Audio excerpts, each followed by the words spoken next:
Vamos lá.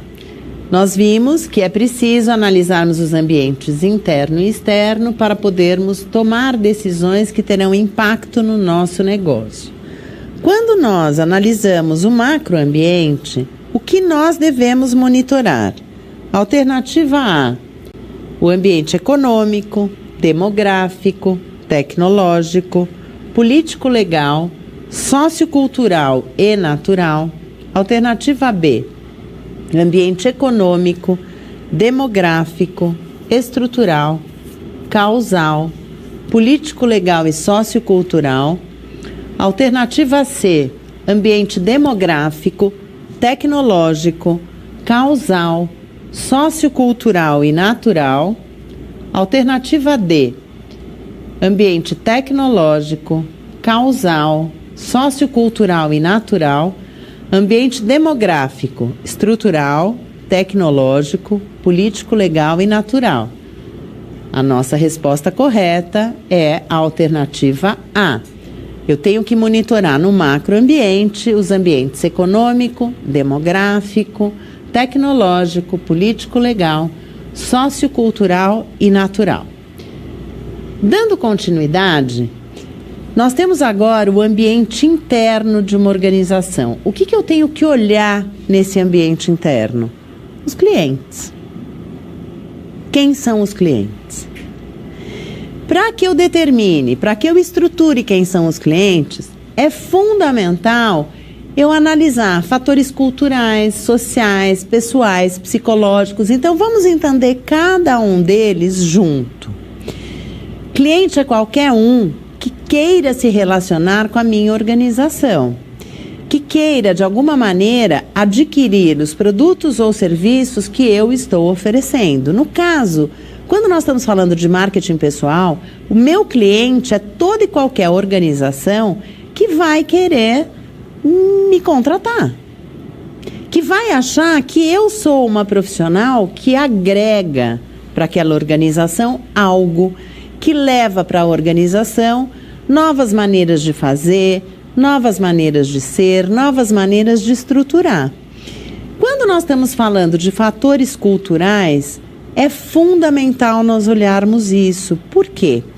Eu tenho que entender que este cliente é diferente se ele for um brasileiro, se ele for um mexicano, se ele for um asiático. Então, um exemplo bem simples para ficar claro. Quando eu chego numa empresa mexicana e quero começar a falar, a comercializar o que eu estou vendendo, o que eu faço, eu tenho um tremendo problema. Porque culturalmente eles não conseguem distinguir, discernir muito, dividir mercado profissional, mercado pessoal. Para o mexicano, a família é estrutural. Então não adianta eu chegar e já começar porque eu faço isso, porque ele não quer saber. Primeiro, eu preciso me mostrar como pessoa e fazer com que ele entenda quem eu sou, quais são os meus valores. Por quê? Porque isso tem um peso muito grande numa empresa mexicana.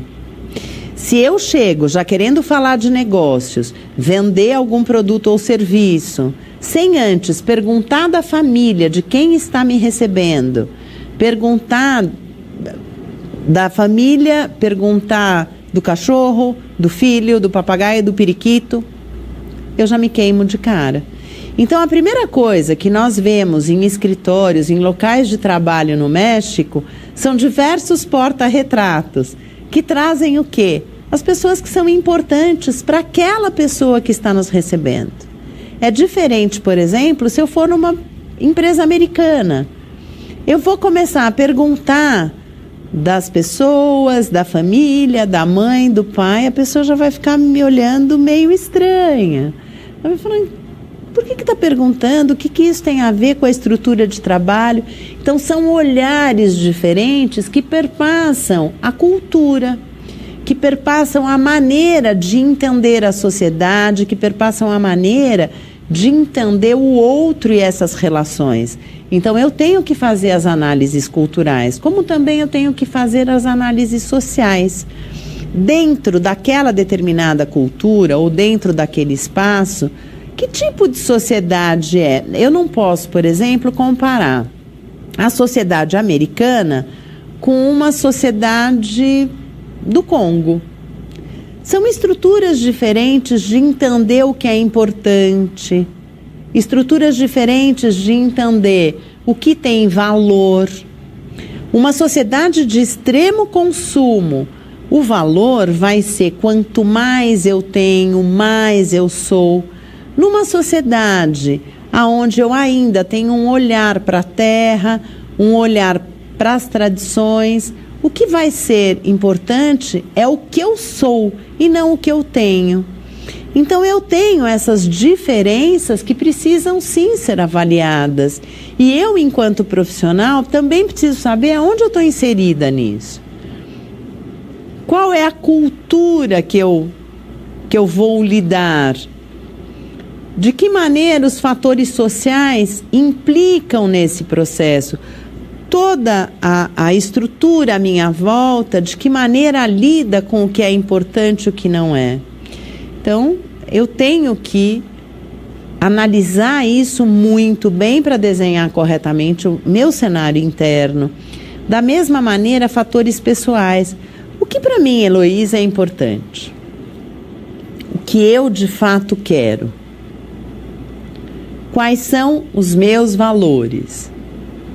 Tem que ser analisado. E quando eu estou falando de um mercado, quando eu estou falando de uma organização, eu preciso entender quais são os fatores importantes para as pessoas desta organização.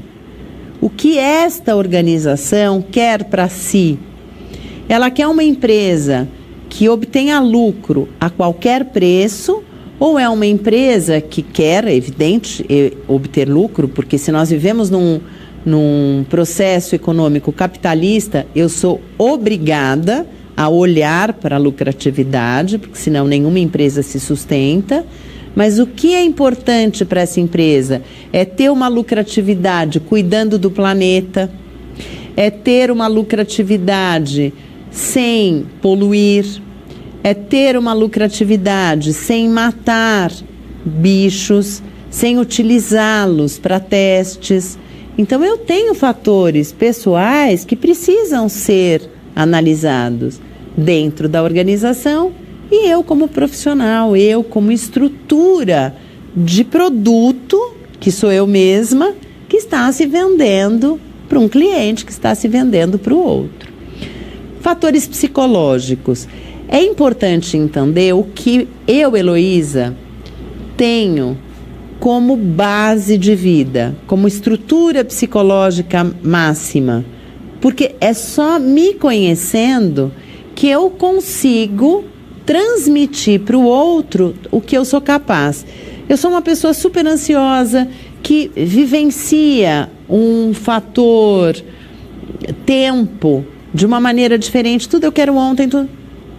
Eu tenho características psicológicas que talvez não estejam adequadas a, por exemplo, trabalhar com afinação de piano, que exige todo um cuidado, uma delicadeza, tempo.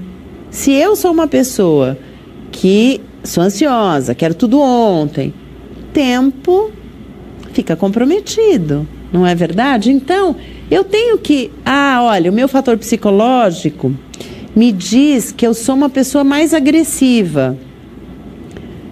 Isso pode ser uma fraqueza, voltando para a nossa SWOT, ou, dependendo da colocação, dependendo da empresa, pode ser uma força. Então, eu tenho que mapear corretamente todo esse ambiente interno meu para saber o que eu, Heloísa, consigo fazer para a organização tendo essas características, vindo dessa estrutura cultural, tendo estes fatores sociais, passando pelos meus fatores pessoais e, claro, analisando psicologicamente quem de fato eu sou. Muito bem. Quando nós estamos falando dos aspectos internos, nós também estamos falando dos nossos fornecedores, pensando de novo na organização. quem são os nossos fornecedores?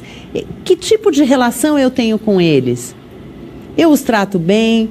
Eu não os trato bem? Eles me dão, de fato, as condições de pagamento, de produto, de matéria-prima que eu espero? Então, eu tenho que entender e mapear isso. No caso do profissional, quem são os meus fornecedores de conhecimento? Quem faz a faculdade é o aluno, mas muitas vezes existe um peso. Eu estudei numa determinada faculdade que talvez não tenha tanto reconhecimento no mercado, um exemplo, mas eu fui a melhor aluna. Isso tem um peso diferente. Então, é preciso nós entendermos os nossos fornecedores.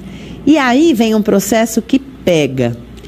Eu tenho que entender muito bem, mas muito bem, quem é o meu concorrente.